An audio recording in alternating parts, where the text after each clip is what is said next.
Selamat siang pemirsa, Kilas Nusantara kembali dengan rangkaian berita pilihan dari dalam negeri untuk menemani rehat siang Anda. Berita pertama terkait kebijakan ganjil genap. Sebanyak 467 orang personil gabungan disiagakan untuk melakukan penindakan terhadap kendaraan yang melanggar aturan ganjil genap di 5 gerbang tol yang ada di Kota Bandung.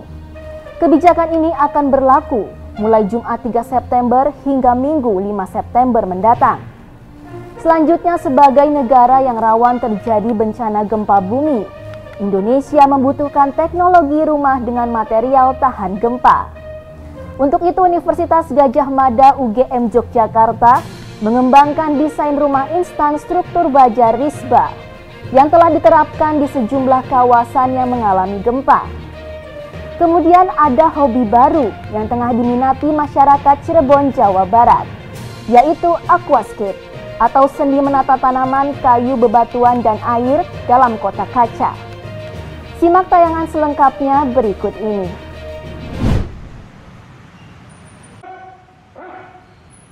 Personil gabungan TNI Polri bersama Dinas Perhubungan mengikuti apel gelar pasukan di halaman Mapolrestabes Bandung, Jawa Barat, Kamis 2 September.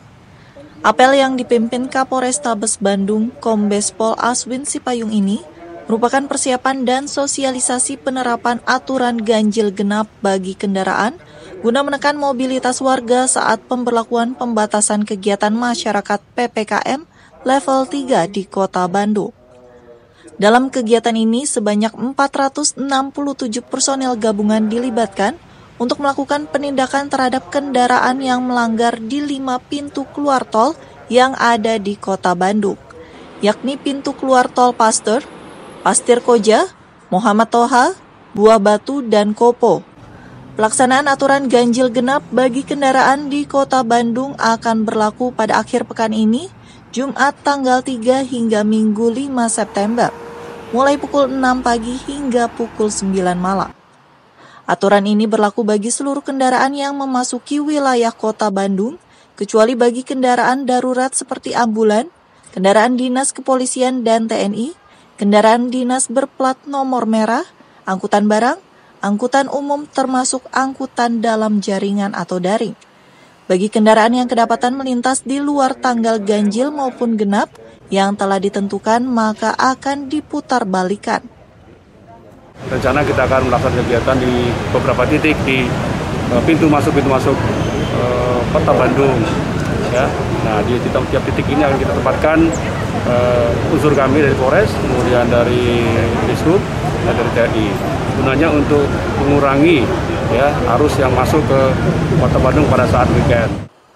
Penerapan aturan ganjil genap bagi kendaraan ini kembali diberlakukan karena tingginya mobilitas warga, menyusul adanya relaksasi di sejumlah sektor, khususnya sektor pariwisata.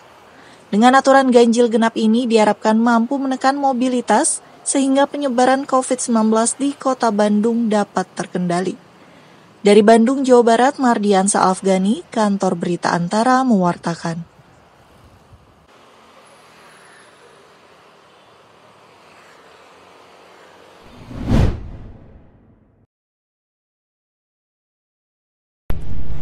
Menyusul gempa berkekuatan magnitudo 7 yang meluluh lantakkan Lombok, Nusa Tenggara Barat pada tahun 2018, tim penanggulangan bencana Universitas Gadjah Mada Yogyakarta mendiskusikan teknologi pembangunan rumah tahan gempa, di mana pembangunan kembali rumah warga menggunakan desain dan teknologi rumah instan struktur baja atau RISBA yang dikembangkan peneliti dan tim di Fakultas Teknik UGM.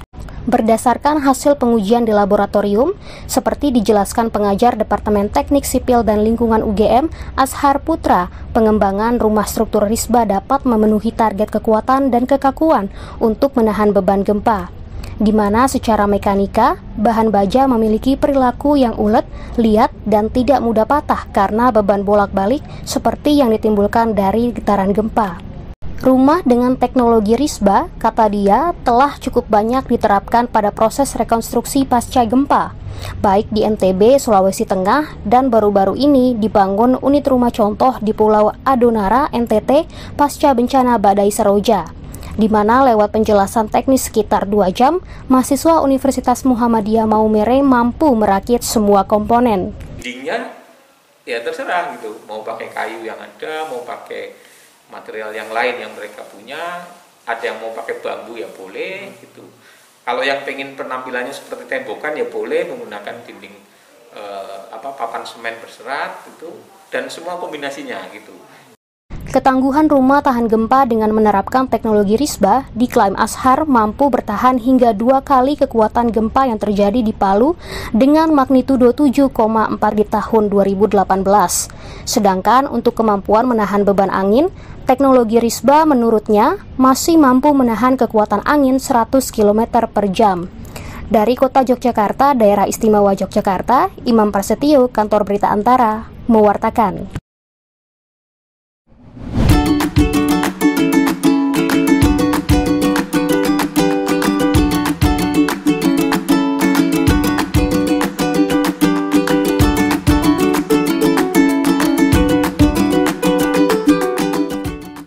Aquascape adalah seni menata tanaman, air, kayu, dan bebatuan dalam kotak kaca atau akuarium.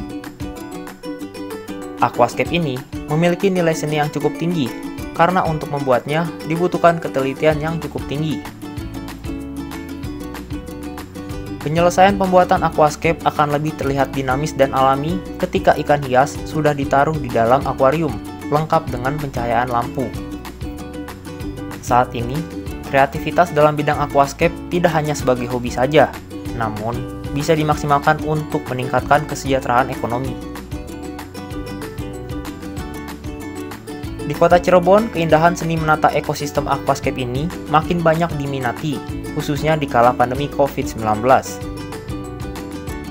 Harapannya lagi dan lagi kita memperkenalkan.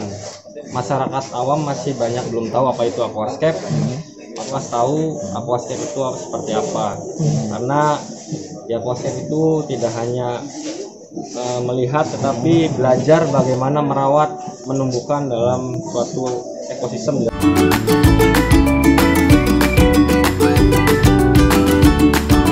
Salah satu cara perajin aquascape memperkenalkan seni ini adalah dengan mengikuti kontes. Dalam kontes aquascape, penilaian dilakukan mulai dari keseragaman tanaman, ide originalitas, dan kerapihan. Aquascape yang menang kontes otomatis akan mendongkrak nilai harga jual di pasaran. Aquascape dengan seni tinggi dibanderol mulai harga 1 juta hingga 15 juta rupiah. Dari Cirebon, Jawa Barat, Enjang Solihin, Kantor Berita Antara, mewartakan.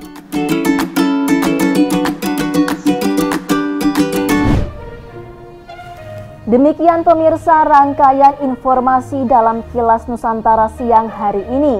Anda dapat terus mengikuti perkembangan berita dari berbagai sektor di penjuru tanah air dengan mengakses antaranews.com dan kanal YouTube Antara TV Indonesia.